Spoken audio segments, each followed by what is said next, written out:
Elementary teachers, let's grow food with your class in 2024. Do you know the 4 biggest mistakes elementary teachers make when they want to do this? First of all, they start with an outdoor school garden. We talked about this in the previous videos. Secondly, they get adults involved in the garden, in doing the work. I talked about that yesterday, but I want to expand on that a little bit today. Thirdly, they try to grow the garden outside of their classroom time. I'll talk about that tomorrow. And the fourth one is that they start without lesson plans. I'll go into that in upcoming videos. Okay, so let's talk about who's supposed to get involved. I told you yesterday the educational aspects of this concept. I said, don't go and put together parent volunteers or even teacher volunteers to come in and help you in growing the garden. And the educational aspect of it is that it's an educational garden, right? So it's a hands-on learning tool. And if the students aren't doing the work, then they're not learning. So anything that adults do is a missed learning opportunity for the students. We talked about that. And I'm sure that as an educator, you agree with that 100%. Now, I want to expand the ease aspect of this concept for you as a teacher.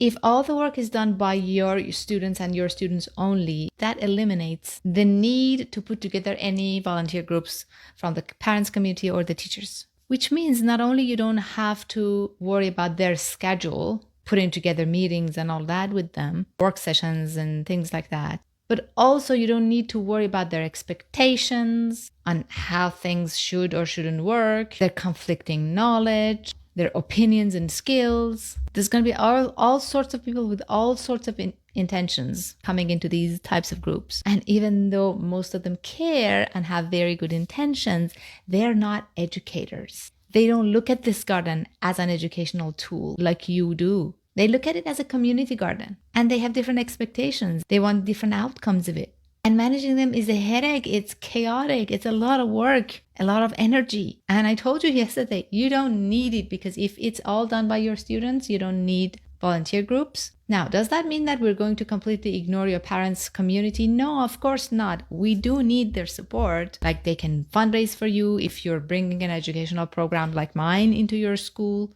And especially for summertime, when it comes to doing work, you do need their support if you have an outdoor school garden next year. Remember, the first phase is a classroom garden. This year, you don't even need them for that. But let's say that next year, you want to have an outdoor school garden and you need them to bring your students, their kids, during summer to water the garden. It's a lot easier to send out a sign-up sheet after the garden is grown by your students during the school year and is looking lush and successful than it is to try to put together people at the very beginning. So you shouldn't be worrying about that. You should not be starting with that. That would be a mistake. First of all, you don't need them in your phase 1 because you're growing a classroom garden in the phase 1. Second of all, it's a lot of work to put them together and manage them and organize them and conflict resolve them and all of that. And even for watering during summertime, it's easier to get them involved after the fact. Now, go learn about all of these, plus all the step-by-step practical details of how to get these gardens set up and working, how to write your lesson plans and all of that in the School Gardens with Ease 2024. Free 60-minute webinar for elementary teachers. Go grab your spot.